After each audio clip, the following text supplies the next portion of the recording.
On va attaquer cette dernière table ronde avant la remise des trophées qui sont là.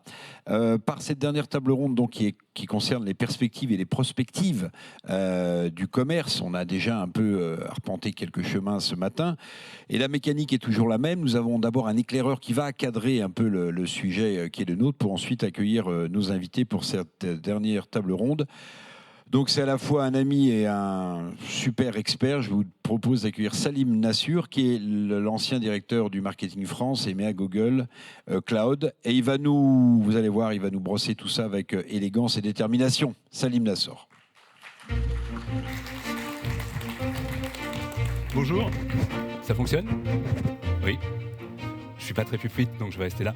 Donc, merci Eric, merci Philippe pour l'invitation. Je suis hyper content d'être là et honoré, évidemment, pour au moins 3 bonnes raisons. La première, c'est que, en fait, comme l'a dit Eric, il y a un truc qui me passionne depuis plus de 25 ans, c'est la technologie. Donc, j'ai bossé dans pas mal de boîtes, dont Google, sur ces sujets-là. La deuxième raison, c'est parce que j'adore le retail. Et c'est pas parce que je suis là que je vous le dis, mais je trouve que le commerce, aussi bien au niveau mondial qu'au niveau de proximité, c'est vraiment ce qui m'amène jusqu'à ma 3e passion, qui est l'humain en fait. Et le retail, c'est vraiment cette connexion entre la technologie, et Philippe le disait, hein, comment justement on a cette proximité en allant boire un verre, en ayant cette conversation, en développant ces soft skills, justement pour s'adapter à l'accélération dans laquelle on est aujourd'hui. Donc la tâche qu'on m'a donnée aujourd'hui, c'est de vous parler du commerce de demain en 10 minutes, ce qui est juste impossible. Donc ce qu'on va faire, c'est regarder comment finalement ce commerce de demain, on va en parler aujourd'hui, parce que le commerce de demain, il se décide aujourd'hui. Donc je vais aller hyper vite. Si jamais vous êtes lâché, vous levez la main. J'irai pas moins vite, mais au moins Eric sait qu'on pourra rebondir sur certains points pendant la table ronde. On y va? Vous avez une forme olympique, c'est bon? Let's go. Donc là, très rapidement, c'est un slide que je passe tout le temps dans toutes les entreprises dans lesquelles je peux faire de la transfo, et ça depuis 25 ans, un peu moins que ce slide-là. La ligne blanche, très rapidement, c'est des entreprises business as usual. On sait très bien qu'à un moment, on fait quelques pourcentages et au final, on périclite. Quand on prend le digital, et Philippe en a parlé tout à l'heure, on accélère. On peut faire plus de croissance, plus de chiffre d'affaires, plus de marge, et ça, c'est les gens qui ont compris le digital. Et aujourd'hui, il y a cette courbe orange que certains appellent VUCA et que moi j'appelle VUC AI. En fait, pourquoi VUCA? Parce que volatile, incertain, complexe et ambigu. Et moi, je le booste avec aux amphétamines, avec de l'IA. Mais l'idée, c'est de se dire, on est dans cette accélération qui est hyper importante et qui va de plus en plus vite. Et ce qu'on a vu au fil de ces dernières 25 années, et ce qui va s'accélérer dans les 25 prochaines années, c'est cette capacité à se transformer en travaillant sur 3 briques. La première étant évidemment la technologie. Comment je comprends cette technologie? Comment je la maîtrise? Et de cette technologie, comment je fais changer mon business, mes business process, mes business models? Et de ces 2 points-là, justement, comment je transforme la mentalité.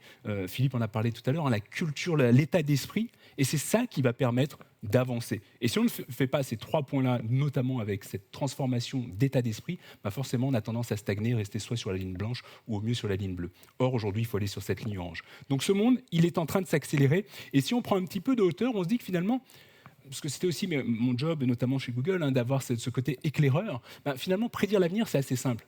Même si on ne peut plus le prédire à 20 ans, 10 ans, c'est compliqué, 5 ans à peu près.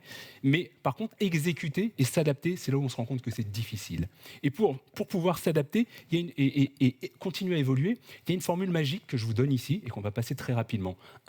Il faut comprendre ce qui se passe. C'est comme ça qu'on s'adapte. Une fois qu'on a compris ce qui se passe, il faut innover. Parce qu'encore une fois, on est obligé d'innover. Il n'y a pas d'autre... si vous ne le faites pas, sachez que vos concurrents le feront. Si vous ne le faites pas, vous allez perdre vos consommateurs. Donc, il faut vraiment innover. Et la 3e chose, et on a encore parlé tout à l'heure, Philippe, c'est se développer en travaillant justement ses capacités à se former en permanence. Allez, sans plus tarder, on commence par le premier point. S'adapter, ça veut dire quoi? Ça veut dire comprendre le monde dans lequel on est. Et ce monde-là, si on refait rapidement un peu d'économie, vous savez, les cycles de Kondratiev avec les différentes avancées technologiques, on est aujourd'hui au début d'une nouvelle ère. Donc il y avait l'ère du digital, ça c'est fini. On est au début d'une nouvelle ère avec la biotechnologie, avec de l'IA, tout le monde parle de l'IA, mais c'est vrai, c'est au début de ça. Et aujourd'hui, on s'est rendu compte que finalement, cette capacité que l'on a, nous, en tant qu'humains, de nous adapter, on l'a au fond de nous. C'est juste que parfois, on ne veut pas sortir de notre zone de confort. On l'a bien vu au moment du Covid. Au moment du Covid, du jour au lendemain, on a su faire du télétravail. Au moment du Covid, du jour au lendemain, les achats en ligne ont explosé alors qu'on avait du mal à le développer. Donc, on se rend bien compte qu'il y a cette tension entre j'ai envie, je ne veux pas sortir de ma zone de confort et j'y vais. Et là, on s'est rendu compte aujourd'hui, avec l'apparition de ChatGPT, donc d'OpenAI, il y a 2 ans, il y a une accélération qui se fait encore plus aujourd'hui dans l'IA générative, et ça va impliquer un grand nombre de changements. Et dans ces changements, ça impacte évidemment directement votre métier et votre secteur. C'est-à-dire que sur ces technologies, il y a plein de technologies qui sont en train d'apparaître, il y en a d'autres qui existent déjà, il y en a certaines qui vont apparaître, mourir, il y en a certaines qui vont apparaître et rester. Je vous dis tout de suite, l'IA générative, c'est fait pour rester, ce n'est pas la hype du métaverse, donc si vous n'avez pas encore investi dessus, allez-y. Mais ça va se traduire à tous les niveaux. Au niveau de la supply, donc avec de l'automatisation, au niveau de la mise en rayon avec du computer vision, au niveau même des caddies aujourd'hui. Donc, on retrouve cette technologie de plus en plus partout. Et cette automatisation qu'on voit au travers de robots ou même de plus en plus d'humanoïdes nous pousse encore plus à aller vers ce qui est essentiel pour nous, c'est notre humanité. Comment on va travailler demain de plus en plus avec cette frontière entre homme et machine. Et c'est ça qui est important de comprendre dans ces transformations. Ce qui est important également de comprendre, c'est finalement les changements de comportement de nos consommateurs. Je n'ai pas le temps de rentrer dans l'intégralité de cela. Ce qu'il faut bien comprendre, c'est que le consommateur aujourd'hui consomme différemment. Et on le verra tout à l'heure, notamment avec Olivier, sur la partie circularité. En fait, on veut faire des achats responsables. Et donc ça, quand on ne le comprend pas, forcément, on ne peut pas proposer les bonnes solutions à nos consommateurs. Tout à l'heure, on a la chance d'avoir un ancien ministre, Jean-Baptiste nous en parlera évidemment, mais cette partie de la logistique, de la supply chain est hyper importante. On l'a bien vu au moment du Covid, on l'a vu pendant la guerre en Ukraine, et on va le voir encore de plus en plus. Comme nous sommes de plus en plus dans des flux tendus, il est important de maîtriser cette chaîne, mais surtout important aussi de réduire ce circuit pour le rendre de plus en plus court, et à la fois pour répondre aux besoins des utilisateurs, mais aussi aux besoins du commerce. Autre point important, c'est que pour faire tout ça, comme je vous le disais, il faut innover. Et innover, ça veut dire quoi? Innover, ça veut dire que finalement, il faut savoir regarder les grandes tendances. Comme je vous disais tout à l'heure, le métaverse, il y a eu plein d'expérimentations, et c'est bien d'avoir fait des expérimentations, vous m'auriez demandé, j'aurais dit, ça ne va pas durer tout de suite. Par contre, ceux qui sont en train de se dire que l'IA générative, c'est que de la hype, je vous invite vraiment à y aller. Là, c'est un exemple parmi tant d'autres. Aujourd'hui, testez. Il faut tester. Il y a des choses qui vont fonctionner, d'autres qui ne vont pas fonctionner. Mais c'est certain qu'aujourd'hui, pouvoir intégrer rapidement des technologies, et pas comme on l'a vu tout à l'heure, ce que disait Philippe, ça prend du temps. Il faut raccourcir ce temps. Même si c'est difficile, il faut raccourcir ce temps. Pourquoi? Parce que si on ne raccourcit pas ce temps, les autres le font et on prend du retard encore une fois. Donc il est important de changer cette façon de faire. Je prends cet exemple d'Amazon Go parce qu'en fait, j'ai vu beaucoup d'articles et beaucoup de gens qui en parlaient. Je dis, finalement, ils arrêtent. Oui, ils arrêtent, mais ils ont testé. Et de l'autre côté, Auchan aujourd'hui, et Samir nous en parlera peut-être tout à l'heure, Auchan avec Auchan Go, le lab, est en train de tester d'autres façons d'interagir et d'améliorer cette expérience omnicanale. Donc encore une fois, on ne peut améliorer l'expérience utilisateur que si on teste différentes choses et qu'on se plante, ça fait partie du process, mais si on ne se plante pas et qu'on n'améliore pas, forcément on ne va pas faire cette amélioration et lui, le consommateur, ira vers d'autres parties. Alors je ne pouvais pas ne pas parler évidemment. Mais ça, j'espère que je n'ai pas besoin de vous rappeler que c'est un enjeu stratégique. C'est même plus là par rapport aux consommateurs, c'est un enjeu stratégique de garder, et pourtant j'ai travaillé dans des entreprises américaines, mais garder le contrôle sur le paiement souverain, c'est hyper simple. C'est important au niveau de la data, au niveau de notre, je dirais, notre indépendance. C'est capital. Donc aujourd'hui, ce qui est fait par le groupement des cartes bancaires, et non pas carte bleue, comme tu disais, c'est hyper important. Ça, c'est la meilleure façon de parer justement à cette mondialisation avec ces GAFAM, avec d'autres groupements qui essayent justement d'aller voir ce qui se passe chez nos consommateurs.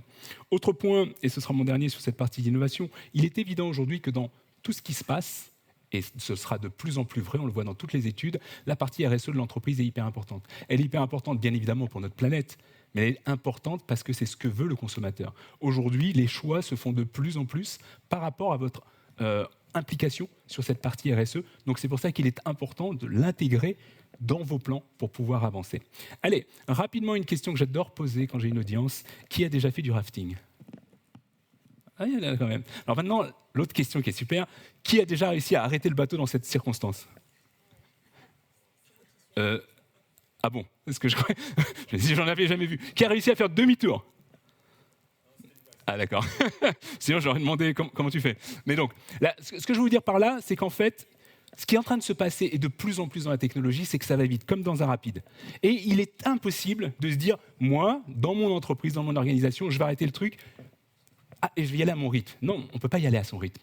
On peut juste essayez de mettre tout le monde dans le même bateau, donc tout le monde est là, et vous, en tant que capitaine, vous êtes là pour voir où sont les tendances. Vous venez à ce genre de journée pour voir où vont les tendances. Et vous emmenez l'ensemble des collaborateurs en les formant pour justement éviter les pépins, les rochers, prendre la vague, et en prenant la vague, vous allez surfer sur cette vague. Et vous allez comprendre ce que veulent vos consommateurs et donc offrir le meilleur service. Et c'est vraiment ce que l'on fait quand on est dans des GAFA ou dans ce type d'entreprise technologique, c'est de suivre le flow plutôt qu'être, je dirais, en recul.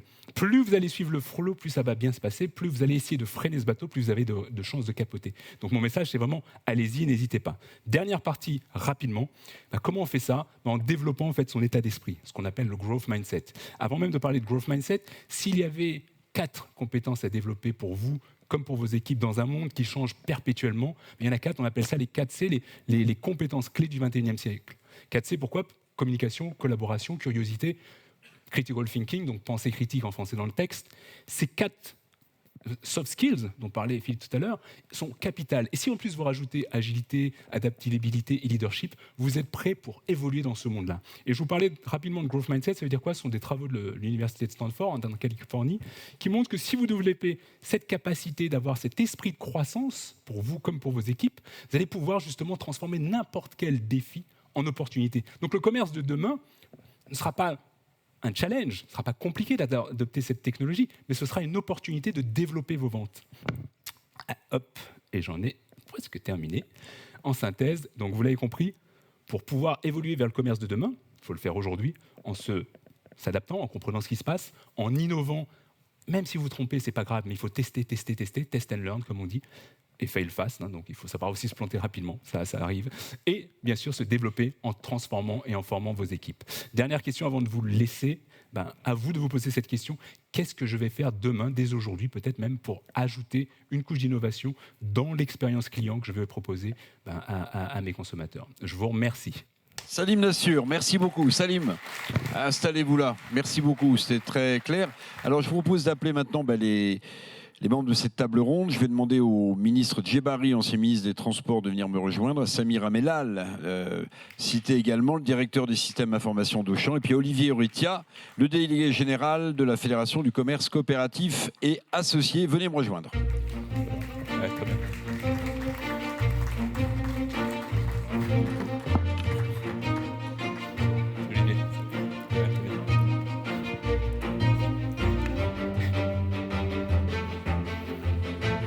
Bon, on progresse sauf pour la parité. Dans cette dernière table ronde, on a plus d'hommes que de femmes. Donc, merci à tous les 4 d'être ici pour évoquer évidemment quelque chose qui intéresse par définition, avec ce renouveau technologique, avec ces habitudes de consommation qui changent, avec ces nouvelles générations qui s'impliquent et qui veulent être de plus en plus consommateurs et pas seulement consommateur. Le terme m'a toujours frappé, mais il dit bien ce qu'il veut dire. Il y a toute cette dimension, notamment des nouvelles générations. Salim, je vais peut-être juste te poser une question sur ce que tu as présenté, ce que vous avez présenté, pardon. On peut se tutoyer. Bon, on peut se tutoyer, bah ouais, quand on est dans les GAFAM, on se tutoie. On a un micro Madonna et on se tutoie. Ah oui, d'ailleurs, j'ai 2 micros. Alors, j'utilise lequel pour la régie? C'est mieux. Bon, mon cher Salim, juste simplement sur... on vient de partager rapidement la vision du commerce de demain et les principales transformations. Moi, ce qui me frappe quand même, c'est il faut peut-être nous préciser un peu les leviers. Parce que, bon, il y a, j'allais dire, cette feuille de route. Être adaptable, être surfer sur les innovations. Voilà, l'ouverture d'esprit, c'est pas une fracture du crâne. Ça, on a bien compris. Mais quels sont les principaux leviers qu'il faut activer quand on est dans le commerce pour ne pas louper l'étape d'après? En fait, si tu veux, comme je disais, ça fait plus de 25 ans que je suis dans la tech. Et ma conclusion, elle est infaillible. C'est-à-dire qu'aujourd'hui, ce n'est pas la technologie qui est importante, c'est comment vous arrivez à adopter cette technologie et voir où sont les tendances et comment ça avance. Et encore une fois, j'en reviens, c'est que de la mentalité. Tu vois, c'est assez rigolo. J'intervenais il n'y a pas si longtemps auprès de grands patrons français, et il y en avait un d'eux, et donc on aime bien se taquiner, et il me dit, mais alors, t'arrêtes pas de parler des États-Unis, de machin, la Silicon Valley, tout ça, etc. Et il me dit, mais c'est quoi la différence véritable qu'il y a entre le français et l'américain? Et je le regarde, je lui dis... Non, il me dit, est-ce que tu peux me dire la différence qu'il y a entre les Français et les Américains, pourquoi ils sont meilleurs? Et je lui dis non. Et il me dit, quoi, non, tu peux pas me dire? Je lui dis, non, la différence, c'est non. C'est qu'en fait, quand tu es aux États-Unis, particulièrement à la Silicon Valley, tu vas arriver avec une idée, on va te dire, ah ouais, pourquoi pas? Et c'est vraiment pas de la caricature. Hein. On va te dire, pourquoi pas? Et on commence à construire dessus, on lance le truc, et potentiellement, ça peut ne pas marcher, ça peut fonctionner. Quand tu es là en France, et c'est vraiment notre blocage, et moi, ça me meurtrit, c'est qu'on va dire non d'abord, et ensuite, il faut ramer, on on brûle de l'énergie pour essayer de pousser vers ça. Tu vois, et le jour, j'étais dans un dîner de retailer, il y avait une super start-up qui avait une solution innovante. Et en fait, les retailers français, pardon de vous le dire ça, mais cherchaient plus à se dire bah, c'est pas pérenne, pourquoi on mettrait ça maintenant alors que tu viens de commencer, etc., plutôt que lui tendre la main. Et dans le pire des cas, ce qui va lui arriver, il va mourir parce qu'on lui aura pas tendu la main. Et dans le meilleur des cas, bah, il ira se faire racheter par un Américain ou un Chinois ou whatever. Et moi, ça, ce n'est qu'une question de mentalité. Se dire qu'aujourd'hui, on n'est pas moins intelligent, au contraire, mais par contre, on ne va pas, on ne teste pas assez et on n'a pas cet esprit de croissance dont je parlais tout à l'heure. Ce qui est très intéressant, moi qui aime bien un peu les parallèles un peu scabreux, c'est que là on parle beaucoup de seconde main dans le textile, etc. Mais en France, on n'est pas tellement pour la seconde chance. C'est-à-dire que dès l'instant où on s'est pris un échec dans la figure, vous êtes marqué un peu au fer rouge. C'est-à-dire on vous dit ah bah vous avez échoué, vous ne devez pas être très malin quoi si vous avez échoué. En fait, aux États-Unis, dans la culture anglo-saxonne, c'est presque un passage obligé. Quand on échoue aux États-Unis, je ne connais pas les GAFAM, mais dans d'autres secteurs, en fait, on ne vous marque pas au fer rouge et on vous dit non, ça vous servira de leçon. Vous savez, c'est la phrase de Confucius, l'expérience est une lanterne qui, accrochée dans le dos, ne sert à éclairer que le chemin parcouru. C'est ça qui me frappe et c'est ça la différence. Je ne sais pas si vous partagez ce point de vue, monsieur le ministre. Moi, je partage. Bonjour à tous, ravi de te revoir, Eric. Et je partage complètement ça. Il se trouve que j'ai fait une partie de mes études en Angleterre et je me rappelle très bien que les premiers jours, j'ai découvert une chose, c'est qu'on devait faire le 1 minute icebreaking session, qui consiste à se présenter en 1 minute. Et donc tous les anglo-saxons étaient hyper à l'aise en 1 minute. Bon, parlaient mieux anglais par définition, mais très à l'aise sur leur parcours. Et moi, en bon français, j'étais tout rouge, très stressé, j'arrivais à peine à m'exprimer, etc. Ça m'avait marqué à quel point, c'est pas qu'on est plus bête que les autres, je crois même qu'on est plutôt très bien formé, mais on a moins cette formation d'aisance à l'oral et de capacité à transmettre que d'autres pays, notamment que la culture anglo-saxonne. Et le deuxième élément qui m'avait marqué, c'était la capacité à admettre l'erreur. J'avais posé une question à un prof qui m'avait dit « je ne sais pas, mais si tu m'appelles demain, je te dirai ». Et j'avais trouvé ça extraordinaire, parce qu'en France, je pense que le prof m'aurait dit un truc que je n'aurais pas vraiment compris. Que lui non plus, forcément. Probablement lui non plus. Et en fait, ça m'a vraiment fait prendre conscience qu'on pouvait apprendre un peu différemment et de façon tout aussi exigeante, mais aussi un peu plus relâchée. Je voudrais vraiment, parce que je le dis, je suis très impressionné par la présence de Samir Amelal, parce que chez Auchan, vous êtes là depuis quoi, 3-4 ans ? 2 ans. 2 ans. 2 ans. Alors, moi, j'ignore totalement de quoi il s'agit, mais on m'a dit, mais c'est assez révolutionnaire. Il développe le data driven chez Auchan, ce qui permet de piloter les principaux enjeux qui intéressent le consommateur et qui intéressent la grande distribution. Donc, pardonnez mon ignorance, monsieur Amelal, mais le data driven, what is it? Et expliquez-nous, parce qu'on me dit c'est un modèle absolument fondamental qui est en train de révolutionner le monde du commerce, en tout cas des hyper. Alors, je ne sais pas si c'est révolutionnaire, parce que la data, c'est quelque chose qui existe depuis toujours. Hein. Les données, c'est de l'information. Et les commerçants se sont saisis de ces informations depuis bien longtemps. Après, il y a un certain nombre de changements de paradigme technologiques et même organisationnels qui font qu'effectivement, cette donnée est de plus en plus utile. On l'utilise pour prendre des décisions, on l'utilise pour faire de l'intelligence artificielle aussi.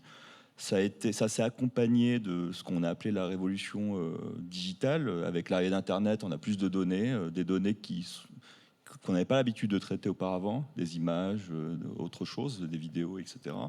Et grâce à cette technologie, aujourd'hui, on est capable d'exploiter ces informations pour animer notre commerce, nos clients, pour améliorer notre excellence opérationnelle, etc. Et donc, c'est surtout l'intégration en fait, de ces technologies. D'ailleurs, ces technologies qu'on fait pas nous-mêmes, en réalité. On travaille avec Google, en l'occurrence. Et donc, ces technologies nous permettent de mobiliser ces informations et ensuite de les rendre disponibles pour nos collaborateurs. Et disponibles dans un langage qu'ils comprennent, parce qu'une donnée, en fait, ça peut être très technique, et donc il faut rendre ces données moins techniques, plus intelligibles finalement.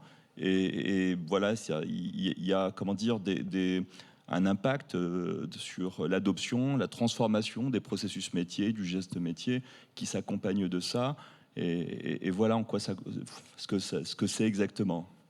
Alors, simplement pour qu'on comprenne bien, si je prenais il y a 2 bouts dans un spectre, mais je vais en prendre 3. 3 sujets qui me semblent être majeurs quand on parle de commerce, quand on parle de consommation. C'est en quoi le data-driven aide, par exemple, sur la question du pouvoir d'achat, peut-être sur la question des marges d'Auchan, et puis j'irai jusqu'à parler de gaspillage. Comment est-ce que... parce que ça, c'est un sujet dont beaucoup de gens, évidemment, on rappelait ce matin avec le professeur Moati qu'il y a quand même 10% dans ce pays de gens qui sont d'une fragilité sociale et économique très forte. Donc, sur ces 3 vecteurs qui me semblent importants quand on parle de grande distrib, la marge, bon, très bien, tant mieux pour vous, le gaspillage et le pouvoir d'achat, en quoi votre système qui se nourrit et qui développe l'IA est-il utile ? Alors, c'est une très bonne question, je vous remercie. Si on prend l'exemple de la marge, contrairement à ce qu'on pourrait penser, d'ailleurs, l'inflation ne nous profite pas. Elle profite peut-être à certains de nos concurrents, mais en tout cas, nous, elle ne nous a pas profité tant que ça. Et donc, on a plutôt un effet de ciseau sur nos marges, avec des prix qui augmentent, mais finalement des prix de nos fournisseurs qui augmentent également. Et donc, on doit piloter. Enfin, on ne rentre pas dans je ne donnerai pas des détails. On attend toujours que Bruno Le Maire convoque les industriels et les grands hyper pour savoir qui en profite le plus. Mais bon, il a d'autres choses dont il faut s'occuper aujourd'hui. Il y a des discussions, mais bon, moi, je ne suis pas dans ces discussions-là. Toujours est-il qu'effectivement, cette marge doit se piloter.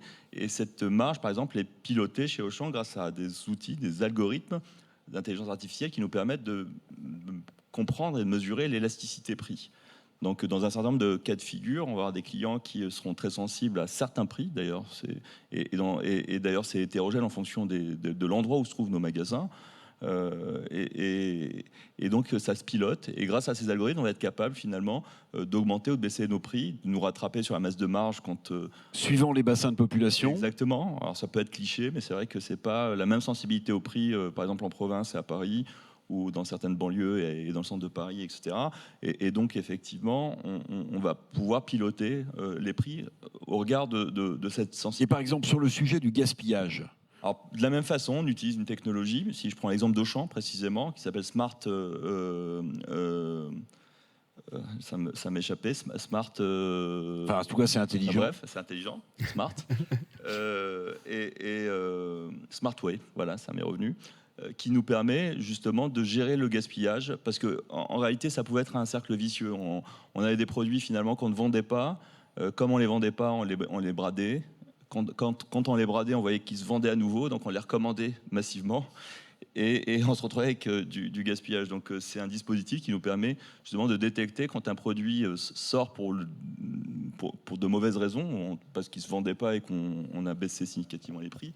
Et donc, on va être capable justement de le détecter, de ne pas recommander, d'avoir moins de casse alimentaire. Et c'est vrai que c'était un véritable problématique. On jetait énormément et on jette de moins en moins grâce à ce dispositif. Ça anime juste un mot avant d'interroger le président de la fédération. Je voulais juste rebondir sur ce que tu disais là, sur le data-driven. Donc, effectivement, et puis la partie data est hyper importante. Pour un ex-Google, je ne vais pas vous l'apprendre, mais là où c'est important, c'est sur la partie retail média, parce qu'aujourd'hui, il y a quand même pas mal de poches de croissance à aller chercher avec justement la gestion et la monétisation de votre data par rapport à ça.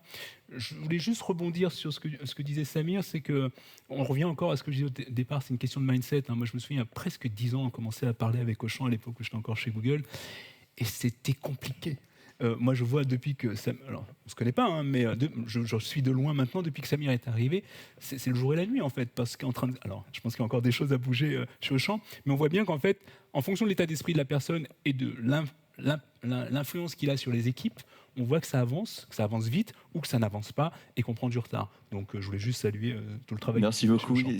Merci. L'adoption, c'est vrai que c'est un enjeu à faire. Olivier, donc délégué général à la Fédération du commerce coopératif et associé. 2 questions pour vous.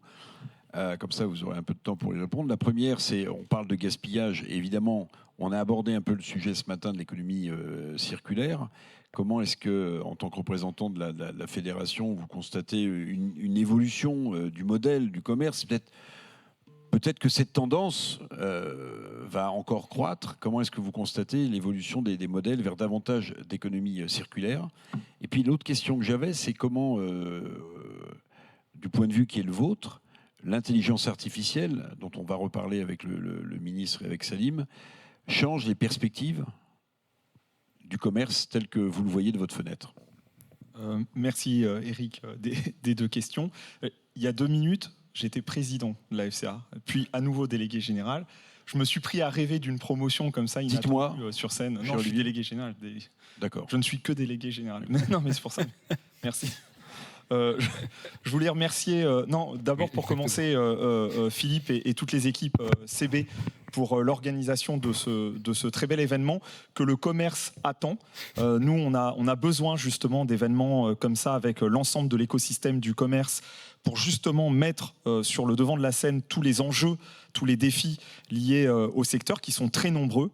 Je n'ai pas besoin ici, devant cette auguste assemblée, de rappeler que le commerce est vraiment un acteur au centre des enjeux de société et donc traversé par tout ce qui justement touche la société dans son ensemble.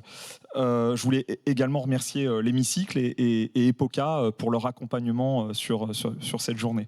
L'autre point, m'interroger moi sur l'intelligence artificielle, je dis toujours c'est une sorte de provocation ou de défi parce qu'il y a quelques personnes comme ça dans la salle qui me connaissent. Au-delà de ne pas être un expert, en plus, je suis un anachronisme ambulant.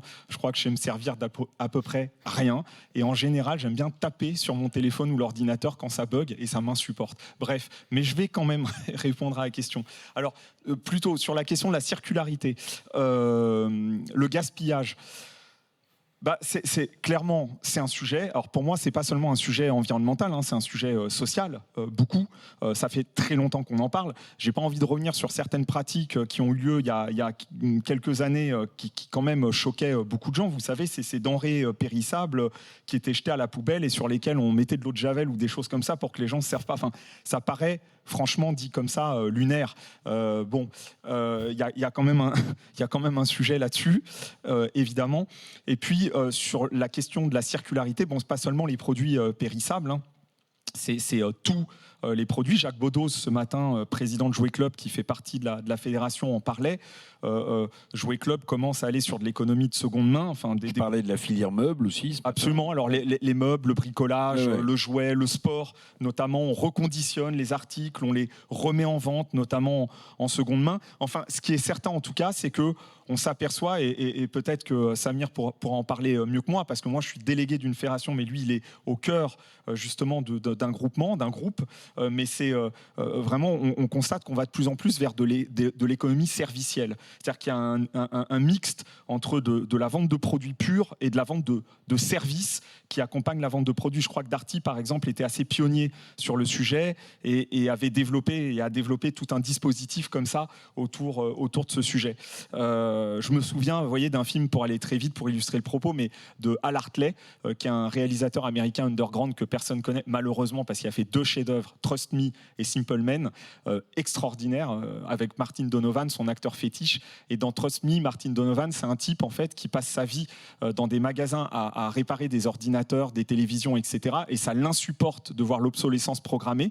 Donc en fait, il insulte les clients en les traitant de cons d'acheter des produits comme ça et il les règle à coups de marteau en les pétant. Donc il se fait licencier à chaque fois des boîtes en disant oui mais moi ça m'insupporte de réparer de la merde. Non mais c'est vrai, ce film a 30 ans et je me dis tiens, il était visionnaire le réalisateur quand il parlait d'économie circulaire de cette façon-là. Donc non, plus sérieusement, il y a un enjeu très fort, encore une fois, évidemment environnemental, parce que qu'est-ce qu'on fait finalement de tous ces produits très périssables souvent et consommables sur un effet de tendance de court terme qu'on jette ensuite et dont on oublie finalement ce qu'il va advenir de ces objets.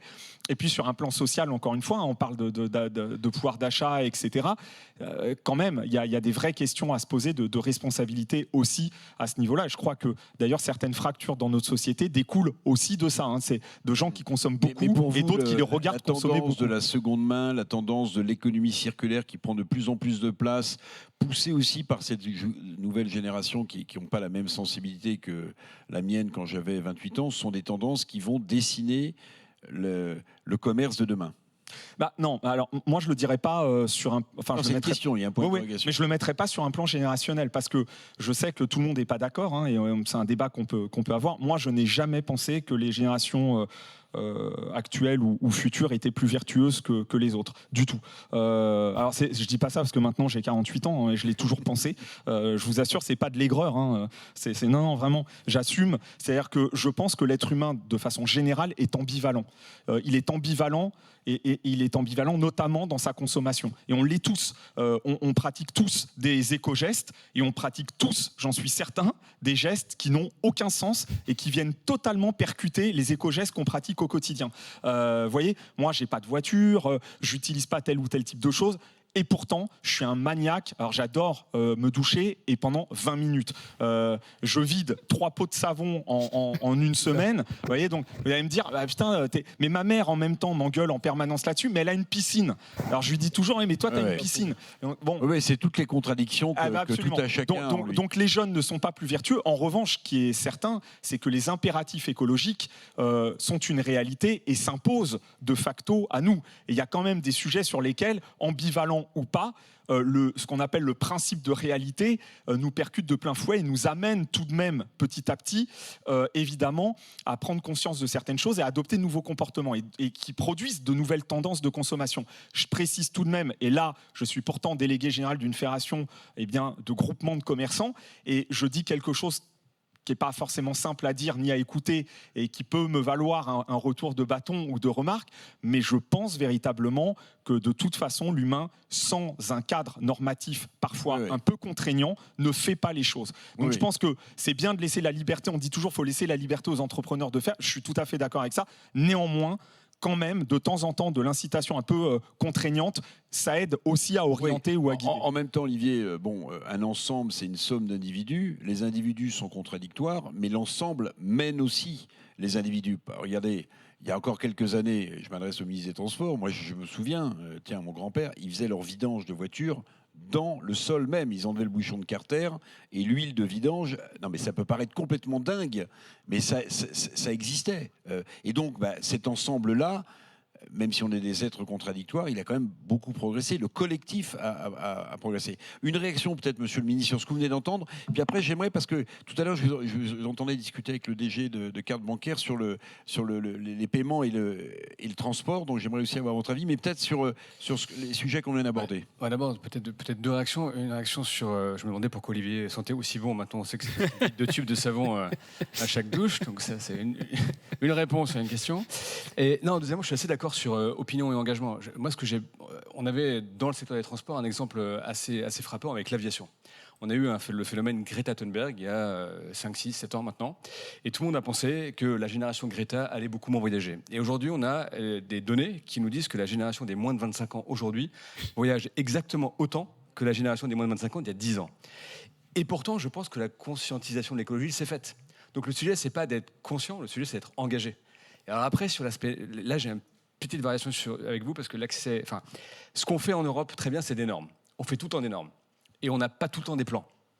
Donc si on fait des normes, et c'est le cas par exemple des véhicules électriques, on a fait des normes incroyablement exigeantes. On a les normes les plus exigeantes du monde, et on n'a pas de véhicules électriques, qui sont aujourd'hui chinois et dont on prend le risque qu'ils viennent abonder le marché. Donc je pense que les normes, c'est très bien.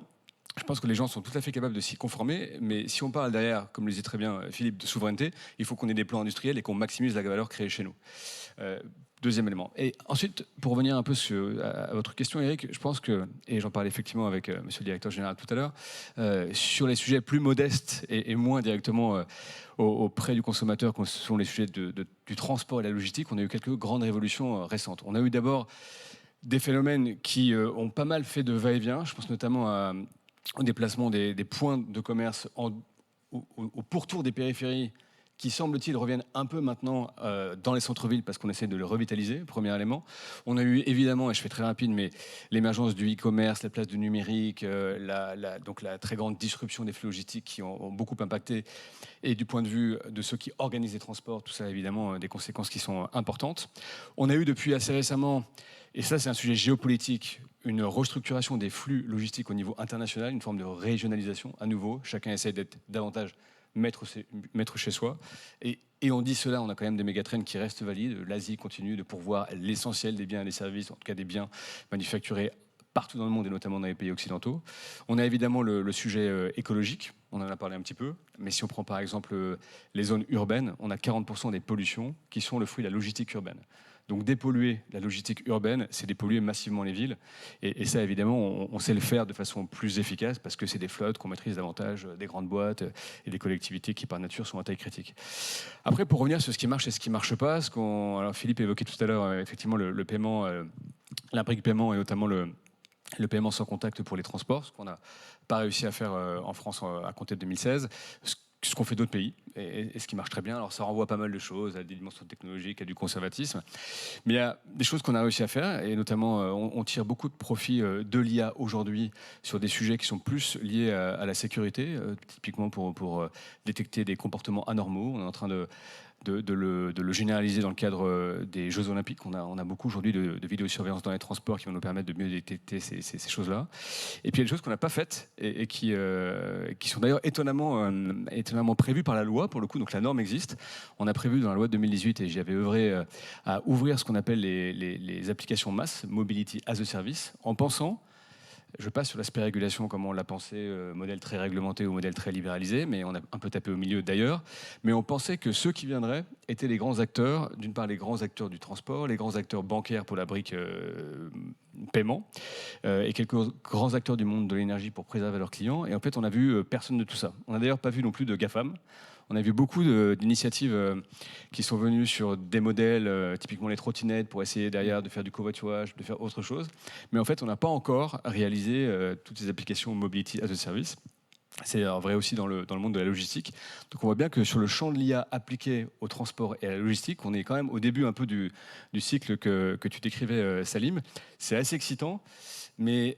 Ça s'envisage aujourd'hui d'une façon un peu différente qu'avant. La dimension de souveraineté, de résilience, l'attaque, en tout cas la préservation, vulnérabilité extérieure est beaucoup plus forte qu'il y a quelques années. Et ça, évidemment, ça doit être pris maintenant en compte par l'ensemble des acteurs du secteur. J'aimerais vous poser un peu une question économique et politique sur l'avenir du commerce, mon cher ministre. Tout à l'heure, Philippe rappelait qu'il n'y avait pas de carte bancaire européenne. Pas de carte bancaire européenne. Bon, peut-être qu'un jour, si on arrive à avoir des paiements sécurisés pour le transport, ça pourrait exister en France. Est-ce qu'on peut l'imaginer en Europe? Parce que c'est une façon aussi de dynamiser les territoires avec cette mobilité. Bref, est-ce qu'il faut préférer la souveraineté nationale ou la souveraineté européenne? Alors, si j'ai... Vous voyez ce 45 heures devant moi, on peut essayer de non. réponse. Non, mais parce qu'on a... voilà. Non, mais c'est un sujet évidemment intéressant. Alors, je pense qu'il y a des... Bon, il y a une dimension très politique à ce que vous dites, et à bien Ça des vous a égards, pas échappé. les élections à venir et passées donnent une forme d'orientation vers plutôt une Europe de la coopération plutôt qu'un approfondissement de l'Europe, et notamment sur ces sujets. Cela étant dit, je pense que l'Europe des paiements, c'est pas un sujet qui hystérise au niveau politique comme d'autres sujets. Et par ailleurs, sur les sujets de transport, on a quand même des problèmes de modèle économique, on a quand même un problème d'appréhension de ce que font les usagers. Et la tendance quand même, c'est à une forme d'autonomisation des usagers dans leur façon de voyager.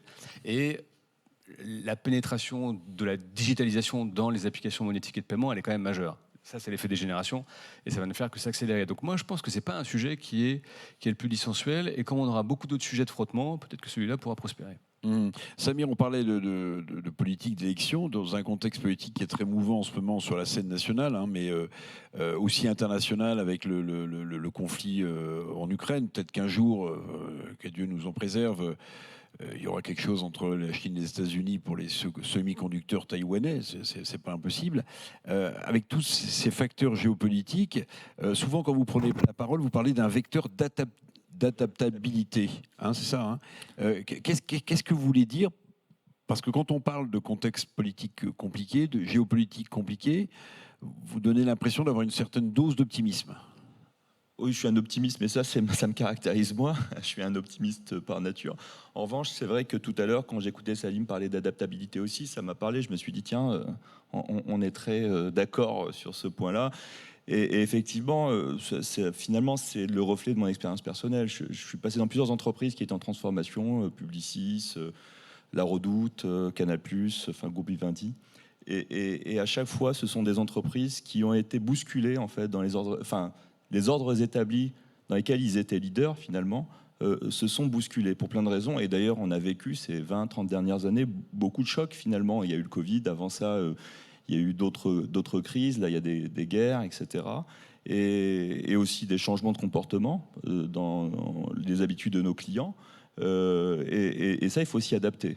Et les entreprises classiques, si je puis dire, ou des entreprises qui ont un certain historique, sont plus inertes, elles ont une certaine inertie, de par aussi à la fois leur culture et leurs organisations, du point de vue aussi de leurs systèmes d'information qui sont parfois vieillissants.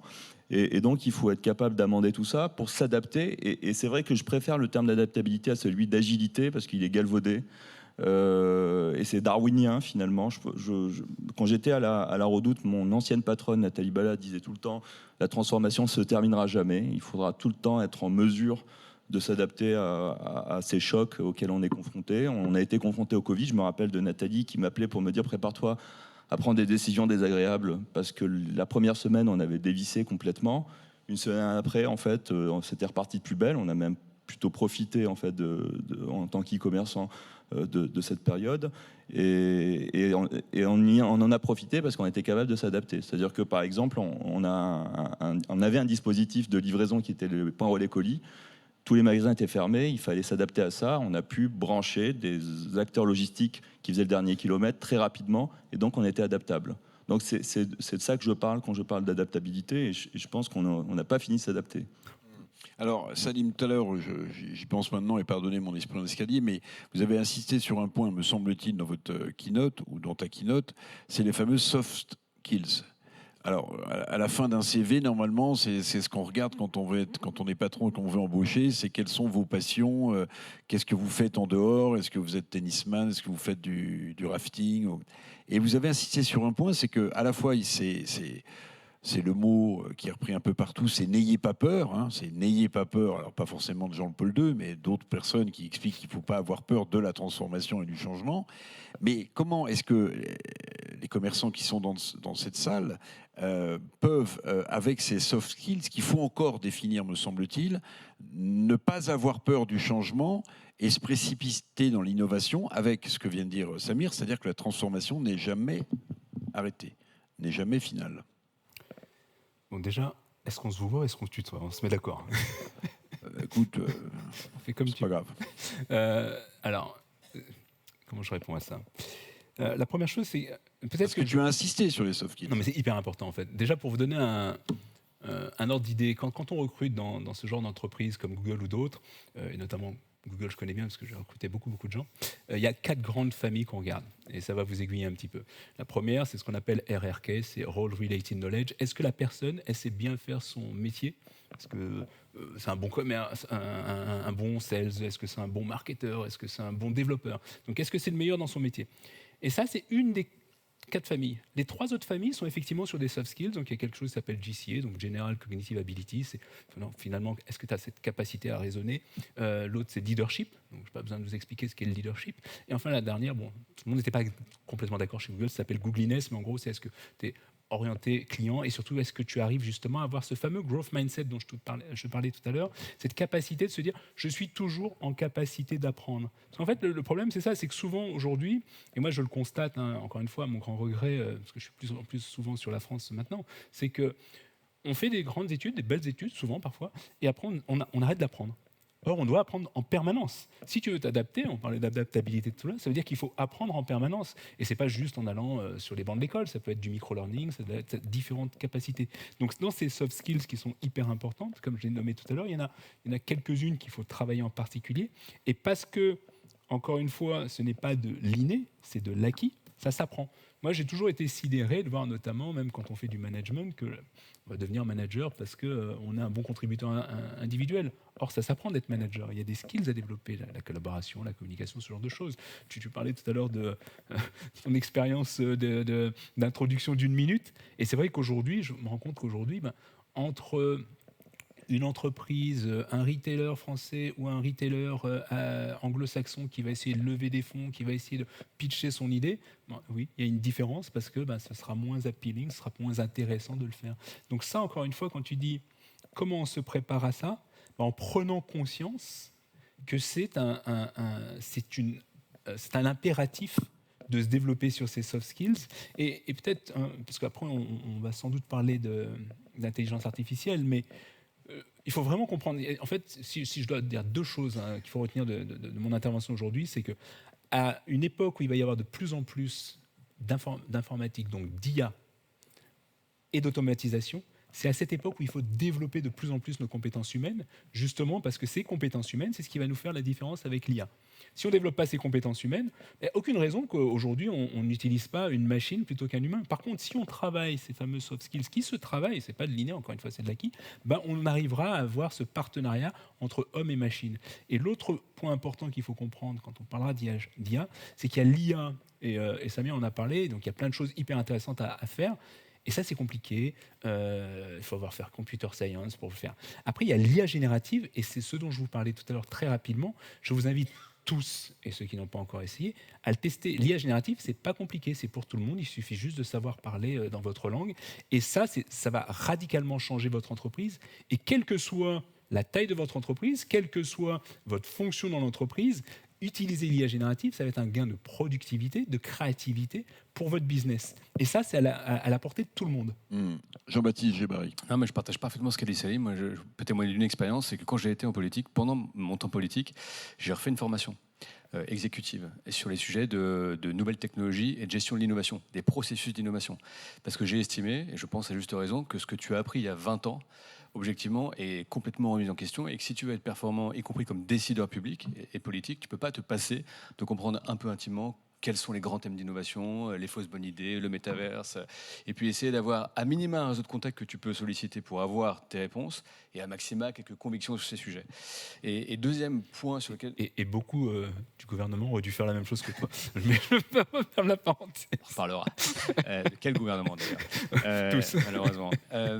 Et deuxième sujet, c'est sur les figures en fait de leadership. Je pense qu'on est passé d'un monde où on avait comme figure le manager et comme finalement absolue priorité la maîtrise des process à quelque chose de beaucoup plus finalement intéressant, ce que tu dis sur les soft skills, sur le leadership, la capacité à écouter l'autre, à se projeter dans le besoin du client.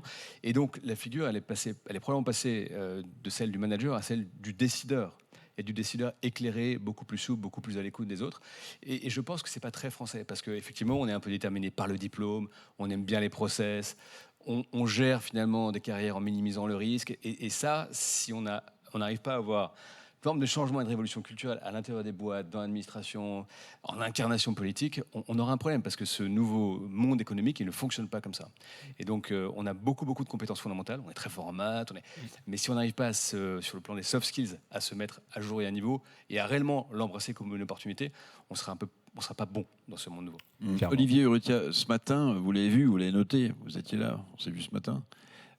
On a beaucoup parlé du paiement, de la sécurisation du paiement. Quand on parle de l'évolution du commerce de demain, des perspectives du commerce, comment est-ce que les groupes, les entreprises qui font partie de votre fédération abordent ce sujet? Parce qu'on l'a bien compris, que ce soit dans le e-commerce ou ailleurs, on ne peut pas développer finalement aujourd'hui avec les outils numériques appropriés plus le commerce, plus son affaire, si le paiement ne continue pas à évoluer et dans sa sécurité et dans les services qu'il propose.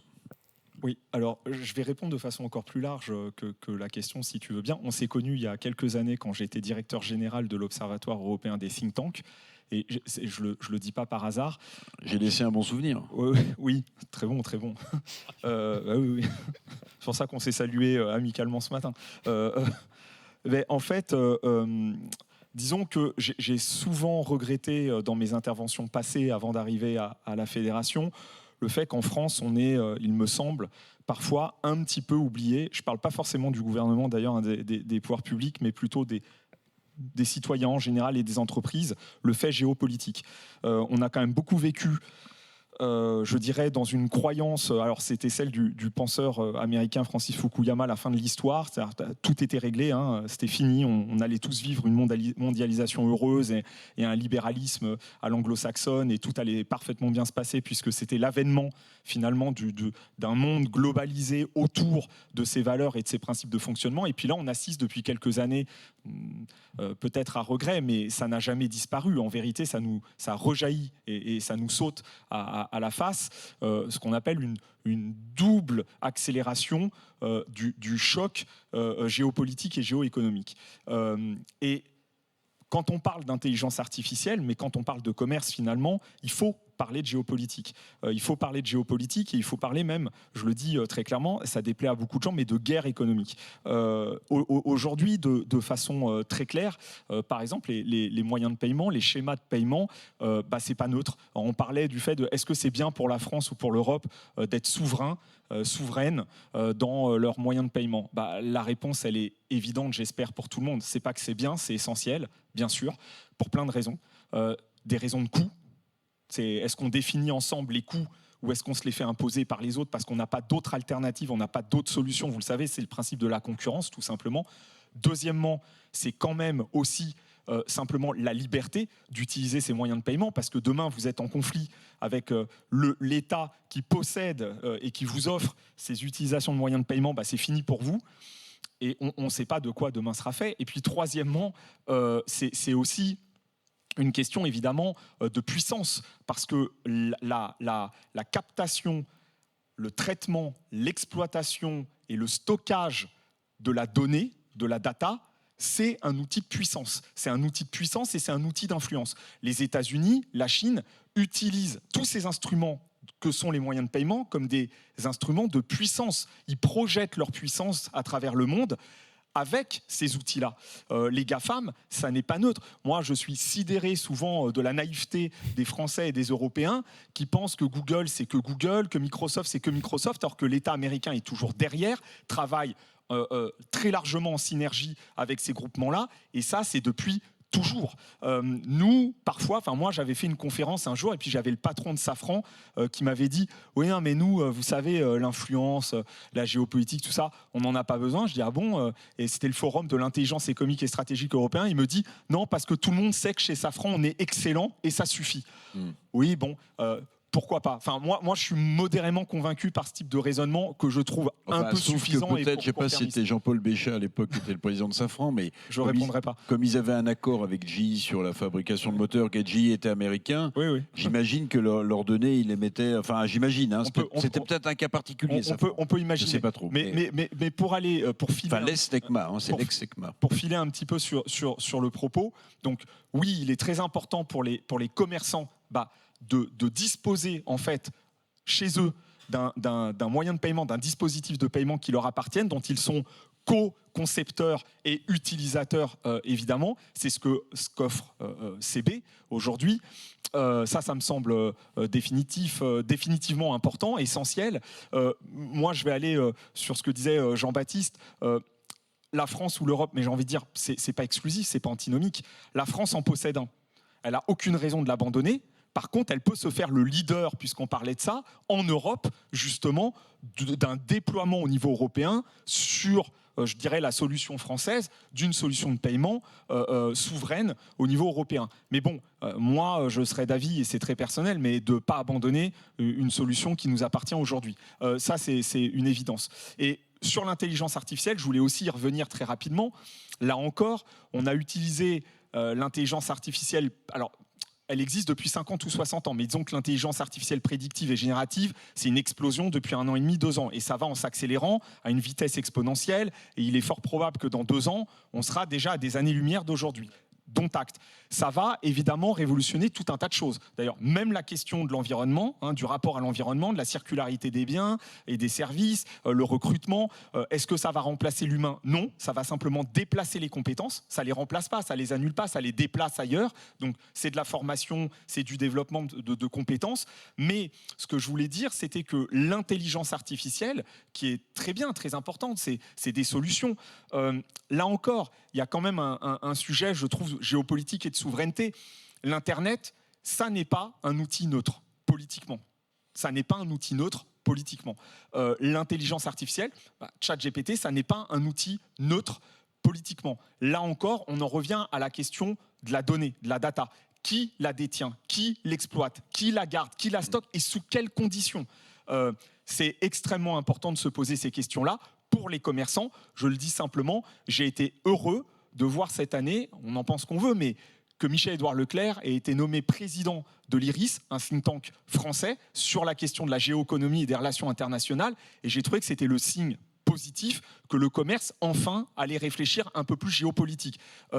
Jean-Baptiste en parlait encore également, et je finis là, sur la question de la supply chain. Ben voilà, le choc géopolitique, je crois que tu parlais de ce qu'on appelle communément le onshoring, le nearshoring, le friendshoring, mais c'est comment on relocalise dans son pays ou dans des pays tiers, mais amis, qu'on considère amis, la production. Parce que le Covid nous a rappelé de façon quand même assez dramatique sur la question des masques, ou aujourd'hui des pénuries de médicaments dans les pharmacies, que quand on dépend trop de l'autre et que l'autre n'est pas forcément un ami, ni même un allié, et j'ai tendance à penser qu'il y a peu de pays amis, et il y a quelques pays alliés avec lesquels on peut partager des intérêts communs à un moment donné. On dit souvent les êtres humains ont des affects, mais les États ont des intérêts.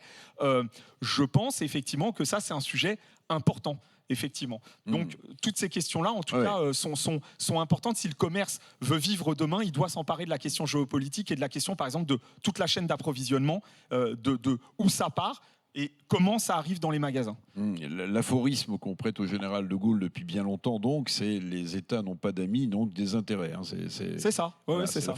Mais juste peut-être, Samir, pour moi, vous êtes un peu l'homme de l'algorithme ici, du codage. Bon, il y a la question des datas pour l'évolution du commerce, puis il y a la question, me semble-t-il, de l'intelligence artificielle générative et le défi aussi que ça représente pour la sécurisation des paiements. Comment est-ce que, du poste qui est le vôtre, vous voyez les choses ? Alors, pour revenir très rapidement sur la question des datas, je rejoins ce qui a été dit. Je ne suis pas sûr qu'on ne soit pas conscient en fait, de l'enjeu qui vient d'être dit à propos de la souveraineté des données. J'avais rencontré Cédric O à l'époque où vous étiez aussi au gouvernement, monsieur le ministre. Et effectivement, la première chose qu'il m'a dit, c'est pourquoi ne mettez-vous pas vos données dans des clouds européens, ou au moins les données sensibles. Et la difficulté, c'est que finalement, les clouds européens n'offraient pas encore les dispositifs qui me permettent d'être compétitif en fait. Quand je compare, je ne vais pas citer de cloud européen, mais Google à ce qu'on pourrait avoir en France, on est encore loin du compte, et donc je suis obligé pour être compétitif de travailler avec Google. Pour revenir à votre question de l'IA, moi je considère effectivement que l'IA apporte un certain nombre d'opportunités du point de vue du commerce. Ça veut dire que ça va nous faciliter finalement l'animation de nos clients, ça va nous augmenter, Olivier le disait, ça va augmenter nos collaborateurs, ça va peut-être faire réduire un certain nombre de postes où on aura moins besoin peut-être de juristes, etc. dans les entreprises. Toujours est-il qu'il y a un certain nombre d'opportunités. Du point de vue du risque en termes de sécurité, moi je vois aussi des risques en fait avec l'IA générative. On peut usurper plus facilement une identité. Se faire passer pour un directeur financier ou ce genre de choses et exiger des virements. Donc il faut aussi acculturer en fait les collaborateurs à ce qu'on va pouvoir être capable de faire avec l'IA générative. Et donc il y a à la fois une opportunité, un risque, et il faut bien embrasser finalement tout le scope pour ce qui est de l'IA. Monsieur le ministre, juste avant que vous donniez votre analyse, chaque révolution technologique, parce que le commerce, c'est aussi des emplois. C'est aussi des emplois. Ce matin, on en parlait avec le représentant de l'UDP, les TPE, les PME qui font l'emploi en France. À chaque révolution technologique, me semble-t-il, on a commencé par détruire parfois massivement des emplois. Vous vous souvenez, l'imprimerie de Gutenberg, si j'ose dire, elle a mis au chômage les moines copistes, parce que du jour au lendemain, les moines copistes qui écrivaient à la main, et ça a permis une diffusion du savoir. Et donc, la diffusion de la démocratie aussi, parce que plus le savoir est partagé, plus la démocratie s'implante. L'emploi, c'est aussi un sujet pour les politiques, monsieur le ministre. L'avenir du commerce, c'est aussi l'avenir de l'emploi en France, et des TPE et des PME. Ce n'est pas seulement, me semble-t-il, le développement de l'intelligence artificielle générative. C'est la vraie différence entre subir des ruptures ou organiser des transitions. Soit on ne voit pas les choses arriver, on n'anticipe pas les besoins de formation, les filières, l'apprentissage, et on subit, souvent d'ailleurs sous des coups de boutoir d'acteurs qui sont non européens, une nouvelle donne qui se met en place, et on perd des emplois, on met un temps fou à se configurer, ça se fait dans la douleur. Soit effectivement on assure des transitions, avec le sujet que la transition écologique par exemple, elle est vue comme une forme de renoncement. Donc la transition, c'est toujours plus intelligent, mais c'est toujours, comment dirais-je, moins rapide, et c'est parfois synonyme d'une forme de statu quo ou de réfraction au changement. Donc tout ça est compliqué de susciter l'innovation en maîtrisant les conséquences, en faisant un atout souverain pour son propre pays. C'est toute la difficulté de la décision publique et d'être un acteur politique, singulièrement dans un monde global qui va très vite. Moi, j'avais deux remarques. La première, et Olivier le disait très bien, c'est qu'en fait, et c'est pas d'ailleurs tout à fait décorrélé avec ce qu'on vient de se dire, c'est qu'on vient d'un monde où on a vécu, fin de l'histoire, grosso modo, 40 ans de coopération et de compétition, et on rentre dans un monde où on vit beaucoup de compétition et un peu de confrontation. Et peut-être demain, un peu beaucoup des deux. Et ça change tout. Donc en définitive, ça change la façon dont on pense, dont on organise le business, dont on se sécurise, dont on forme les gens, la manière dont on investit pour être beaucoup plus résilient, se sécuriser, etc. Et ça change le rapport de force en politique. Parce qu'aujourd'hui, beaucoup plus qu'avant, à mon sens, si on veut être respecté, la puissance, ça compte. Et c'était beaucoup moins le cas qu'avant. Et on a toute une génération de décideurs, y compris politiques, à reformer ou à tremper dans ce bain d'une géopolitique un peu brutale. C'est en tout cas, moi, ce que j'ai déjà commencé à vivre à l'époque dans mes fonctions. Dernier point sur l'IA, pour faire simple, mais moi, mon expérience au ministère, c'est que si on sait ce qu'on veut faire, c'est facile l'IA. Si on ne sait pas ce qu'on veut faire, c'est un buzzword et on perd tout le monde. Et moi, j'avais eu du pif à l'époque parce que j'avais une petite boîte dans l'IA qui faisait de la détection des masques à l'époque où on devait savoir qui portait les masques. Et donc, c'est une boîte qui s'appelle Datacalab qui a été rachetée par Apple il y a quelques semaines. Donc, j'ai loupé l'occasion de ma vie de me faire beaucoup d'argent. Mais je me dis que il y en a d'autres qui ont investi. Ouais, c'est ça, on a pu contribuer. Je les connais d'ailleurs, je sais qui ont investi. Mais en tout cas, ce qui était simple pour moi, c'était que là, je voyais bien l'intérêt à court terme, compter des masques. Et l'intérêt à moyen terme pour le secteur des transports, c'était détecter des comportements anormaux, être bien meilleur sur la lutte anti-terreau, sur les comportements qui peuvent poser problème, sur la perte des bagages. Bref, une dimension très sécurité commerciale. Donc quand on sait ce qu'on fait avec de l'IA, on est successful, qu'on soit opérateur, investisseur ou réglementateur public. Quand on ne sait pas ce qu'on fait, on prend le risque de perdre beaucoup de temps et d'argent. Alors je veux bien rebondir là-dessus, parce qu'en fait, je suis complètement d'accord avec toi là-dessus. Il faut savoir ce qu'on fait, mais en même temps, on ne peut pas savoir ce qu'on fait si on ne sait pas. Et c'est tout mon point, en fait. C'est qu'il ne faut pas se dire que ça va venir comme ça, il faut l'essayer. Et c'est vraiment le distinguo que je faisais entre l'IA, qui est compliqué, et l'IA générative, qui est simple. Donc si vous ne vous y mettez pas, vous ne pourrez jamais savoir ce que vous allez faire, puisque vous n'allez pas essayer. Essayez, vous allez voir, c'est hyper simple. Que ce soit un ChatGPT, que ce soit un Microsoft Copilot, que ce soit un Mistral, un Claude, il y a plein de choses à tester, mais testez. Et en testant, ça va vous donner des idées de nouvelles façons de faire votre business et le générer. Et peut-être, je ne sais pas si on doit conclure, mais enfin, à un moment, on devra conclure. Mais peut-être qu'il faut vraiment voir ça. Et, il y avait mon analogie du rafting, je vais vous en donner une autre. Moi, j'ai appris à skier à 30 ans, en fait. Et donc, il n'y a jamais de moment, c'est jamais trop tard. Et c'est pareil dans la technologie, vous pouvez vous y mettre maintenant. Et donc, je suis en haut d'une piste. J'ai pris mes skis et je suis descendu. Je me suis fait un peu peur, j'avais pas pris de cours. Et bon, voilà, donc j'ai appris par moi-même, c'était pas terrible. Après, je me suis dit, je vais aller prendre des cours. Et maintenant, je skie beaucoup mieux parce que j'ai pris quelques heures de cours. Et en fait, l'IA générative, c'est exactement ça. Déjà, vous allez apprendre par vous-même. Bon, vous allez faire des erreurs. Formez-vous. Mais vraiment, formez-vous en quelques heures. Vous allez utiliser la quintessence de ce que ça va vous permettre. Et vous allez voir, non seulement ça va vous paraître simple, mais en fait, je vous allez dire, mais en fait, c'est hyper efficace. Et là, vous allez pouvoir, comme moi après maintenant sur des chemins de ski où je me débrouille très bien, vous allez pouvoir vous débrouiller avec cette IA générative. Mais dites-vous, c'est pas compliqué. L'IA générative, encore une fois, je ne parle pas d'algorithmique. On n'est pas très en retard. 2, on n'est pas très en retard, ça va. 2, c'est à la portée de tous. Et enfin, 3, il faut vous y mettre en prenant quelques coups, ça suffit. Et ça se passera très bien. Enfin, je ne sais pas si vous êtes d'accord avec ça, mais même toi, Olivier, qui est plutôt réfractaire à tout ça, comme tu le disais, je suis certain que tu apprécierais la descente. Ah ouais, moi j'aime bien les moines copistes en fait. Non mais je le disais, mais c'est vrai, vraiment. On m'appelait à l'Observatoire, on m'appelait le moine copiste, c'est véridique. C'est pas une blague, c'était un surnom qui m'avait été donné parce que c'était pour se moquer de moi, justement, et dire que j'y connaissais que dalle. Il m'appelait le moine copiste. Non, j'ai pris cet exemple parce que regardez comment à la fois sur le développement du savoir, mais aussi la croissance du chiffre d'affaires des éditeurs qui n'existaient pas avant, puisque les seuls éditeurs, c'est des types qui écrivaient à la main, qui s'appelaient des moines copistes. Comment ça a développé le commerce de passer des moines copistes à l'imprimerie de Gutenberg, et pourtant j'imagine combien ça a dû susciter d'inquiétude pour les moines copistes qui perdaient en partie leur job, mais aussi pour ceux qui, peut-être de manière dictatoriale, incarnaient un pouvoir et qui, du jour au lendemain, se retrouvaient dans la nature avec des millions de livres sur des savoirs différents, politiques, scientifiques, qui éclairaient les gens et qui éclairaient donc le choix démocratique qu'ils voulaient faire pour la suite. Alors pardon, je ne veux pas jouer avec Cassandre, mais je pense qu'on peut. Non, mais on ne peut pas faire la même analogie avec les moines copistes, etc. J'entends toujours ce truc de se dire, à chaque révolution industrielle, il y a des jobs qui sont perdus et des jobs qui sont créés. Là, là, il y en a beaucoup qui vont être détruits. Voilà, il y a plein d'études qui le montrent, et je pense vraiment dans ce sens-là. Le net est négatif, donc il faut se préparer. Bon, oui. Non, mais il faut se préparer. Donc il y a des jobs qui vont sauter, il y en a d'autres qui vont être créés, mais le net sera négatif. Ça n'engage que moi, mais il y a un certain nombre d'études qui le back up. Maintenant, comment on se prépare ? Justement, en travaillant avec ça et en comprenant que c'est pas juste une évolution. Quand on a inventé l'électricité en fait, l'électricité ne crée rien derrière.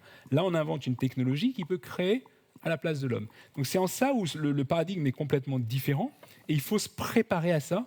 Et si vous n'êtes pas prêt à ça, là, la case va être assez sévère. Pardon d'être d'un discours très direct et brutal, mais c'est la réalité. C'est pas juste une nouvelle évolution technologique. C'est un truc qui est fondamental et c'est plus gros que ce qu'on a connu avec le début d'Internet et j'y étais. Donc je vous dis, c'est vraiment quelque chose qu'il faut regarder très sérieusement et vous préparer le plus efficacement possible. Je voudrais juste dire un mot. Je partage. Enfin, je m'y connais beaucoup moins bien que toi, mais je partage parce que voilà, de ce que j'en lis, de ce que j'en comprends, mes conclusions vont plutôt à ça et je trouve bien d'avoir un discours, là encore une fois, réaliste qui permet justement ce que disait Jean-Baptiste, c'est-à-dire d'éviter de subir parce que c'est trop tard, mais d'anticiper pour s'adapter justement. Je vais juste dire une chose, j'ai ici dans la salle mon responsable de la communication institutionnelle qui il y a 2 semaines, 10 jours, m'aidait à trouver une intervention, un titre pour une conférence sur l'IA et le commerce, justement. Et c'était, est-ce que demain, on imagine un commerce sans commerçant ni client ? Et je trouvais ça hyper culotté, mais très intéressant, sa proposition, et marrante, parce que provocatrice. Mais je pense beaucoup à ça. C'est-à-dire qu'il y a un déplacement de compétences, il y a effectivement des activités, des tâches qu'on va peut-être plus du tout faire, et peut-être même au final, a posteriori, que ce ne sera pas plus mal non plus. Mais c'est vrai que là, je vais parler vraiment commerce. Le commerce, c'est aussi beaucoup de l'humain. C'est aussi beaucoup du social. On l'a vu par exemple pendant la crise du Covid. Les gens, quand ils sortaient faire leurs courses alors qu'ils pouvaient être livrés, c'est aussi parce qu'ils avaient besoin de voir d'autres gens et de parler avec eux. Et vous savez, l'incarnation du commerce avec un visage humain, une voix humaine qui vous parle, qui vous dit bonjour, etc., dont on disait communément que c'était pour les personnes âgées qui vivaient tout seuls, c'est pas vrai, hein. C'est pour tout le monde. Moi, j'ai 3 enfants en bas âge, ils adorent aller parler avec les commerçants du quartier. D'ailleurs, ils leur tirent à chaque fois des trucs, des bonbons, des gâteaux, des machins gratos. Enfin bon, donc ce que je veux dire, c'est qu'ils adorent ça, et tout le monde, en vérité, aime ça, puisque c'est ça la vie de la cité. C'est vivre ensemble, c'est ça justement, c'est se rencontrer. Non, mais c'est pas contradictoire avec ce que tu dis. C'est pas contradictoire. Non, c'est pas contradictoire. Mon point, c'est justement développe justement en tant qu'humain ton empathie, parce que si tu ne développes pas ton empathie, ton écoute à l'autre, oui, à un moment tu préfères avoir une IA qui va te reconnaître. Ok, Olivier, est-ce que je t'en mets la même chose qu'hier ? Est-ce que tu as aimé, etc. Alors que si tu rentres dans un commerce et que la personne est sur son mobile et qu'on n'a rien à faire, ça va pas bien se passer. Donc d'où effectivement ce truc de développons davantage nos compétences humaines à l'heure de l'IA, justement pour faire la différence. Non, mais c'est pour ça que j'ai bien aimé ce que tu disais. Je le prenais pas de façon contradictoire, plutôt complémentaire, pour insister sur ce que tu disais, c'est-à-dire que les soft skills, évidemment, c'est important. Remettre l'humain, mais à sa juste place, pas sur des tâches subalternes, souvent peu agréables pour les personnes qui les pratiquent. Et en vérité, je trouve ça assez cruel, hein. Un jour, je rentrais dans des toilettes d'un aéroport à Barcelone et j'ai dit bonjour à la dame qui nettoyait et je lui ai dit en partant merci. Alors elle m'a dit de quoi ? Je lui dis de ça, de maintenir les toilettes potes. Elle me dit vous êtes la première personne de la semaine qui m'adresse la parole. Je trouve ça horrible. En fait, c'est hyper cruel comme façon d'envisager les rapports humains. Et je suis d'accord avec ce que tu disais, simplement réinsister sur le fait que le commerce, par exemple, si on gère la supply chain, les moyens de paiement dématérialisés, etc., le stockage, la catégorisation des produits quand on les stocke, etc., par l'IA, parce que c'est beaucoup plus intéressant. Je donne un exemple, hein. Intersport, c'est 6 rencontres par an avec les 800 associés du réseau auxquels on présente les 100 000 produits catalogues. Et il y a une équipe de 7 personnes dédiées à temps plein pour catégoriser à la main tous les produits. Et ben, avec une intelligence artificielle qui a été introduite récemment, ils ont divisé par 2 le temps, ils ont divisé par 2 l'équipe dévolue à cette tâche et ils ont augmenté par 3 la précision de la catégorisation. On est d'accord sur le fait que c'est plutôt intéressant, ça va dans le bon sens. Et ils ont remis le paquet sur les conseillers clients dans les magasins qui sont en fait des praticiens des sports qu'ils conseillent, enfin en tout cas sur lesquels ils se positionnent pour vendre les produits. Et donc vous vous retrouvez face à un humain qui pratique le sport en question et qui vous conseille au mieux et avec qui vous avez une vraie discussion, d'ailleurs pas seulement sur l'achat du produit mais l'activité elle-même finalement. Et c'est dans ce sens-là que je voulais dire, voilà, le commerce, l'intelligence artificielle doit permettre de remettre l'humain justement au centre de la relation entre le commerçant et le client. Vous pouvez l'applaudir. Il est bien ce délégué général Fédération Commerce Coopératif. Et bientôt président. J'ai connu il y a longtemps. Bientôt merci, c'est ça. La porte est ouverte à tout. Apparemment, on est dans une période où. Voilà. C'est ça. Donc, dans quelques minutes, je vais arrêter cette table ronde pour procéder à la remise des fameux trophées, enfin, avec les gens compétents. Peut-être, monsieur le ministre, un mot de conclusion. Donc, essayez de ne pas être trop optimiste, pas trop pessimiste, de nous parler de mobilité, de nous parler de paiement. Et puis un peu de nous parler du monde qui est devant nous. Moi, je pense que l'optimisme est de volonté, de toute façon. Donc, dans un monde, c'est vrai, un peu compliqué, il y a 2 façons de le faire. Soit on se sidère nous-mêmes, on attend de voir que les choses se passent, et les choses se passent. Moi, je passe beaucoup de mon temps en dehors du pays, dans des zones qui sont en forte croissance, la péninsule arabique, l'Asie du Sud-Est. Il y a beaucoup d'énergie dans ce monde, il y a beaucoup de transformations, et je pense qu'on n'est pas décroché de cette course-là. On a beaucoup de compétences qui s'exportent d'ailleurs. Salim en est un bon exemple, qui se sont exportés historiquement, qui s'exportent toujours. Donc ça ne tient qu'à nous, en quelque sorte. Et dans un monde de rupture comme on le connaît aujourd'hui, où effectivement tout est possible, c'est à nous aussi d'en faire une opportunité et de ne pas caler sur ce monde, avec certainement plus de lucidité sur les rapports géopolitiques, sur la capacité à construire de nouveaux modèles. On parlait tout à l'heure finalement d'un monde où on arriverait à créer de la prospérité avec beaucoup de clients et pas beaucoup de travail. Bon, à la fin, le sujet il sera politique, parce que la démographie est têtue, parce qu'il faudra bien occuper les gens, il faudra bien les rémunérer. Et à un moment, peut-être que la technologie et le commerce et la façon dont les gens agissent va se matérialiser d'une façon peut-être comme étant une impasse. Et la politique devra à ce moment-là réinjecter ce qu'elle entend comme étant un modèle social acceptable pour tous. Donc c'est ça qui est intéressant pour moi. C'est intéressant pour le business, c'est intéressant pour la politique. Il va falloir être, je crois, effectivement enthousiaste, lucide et peut-être plus férocement attaché à nos intérêts, à nous, les Français, les Européens, que dans la période passée, c'est sûr. Voilà, vous voyez qu'il y a un certain mouvement dans l'auditorium. Des jeunes, la nouvelle génération YZ, ça veut dire qu'on se rapproche du moment qui est un peu le moment clé, en tout cas pour les startups, puisqu'on va remettre les trophées dans quelques instants. Je voudrais vraiment vous remercier tous les 4, t'es jeune aussi encore. C'est gentil, vous merci. remercier tous les 4 vraiment très, très, très chaleureusement. C'était passionnant. Merci beaucoup, messieurs. Merci. Merci à toi.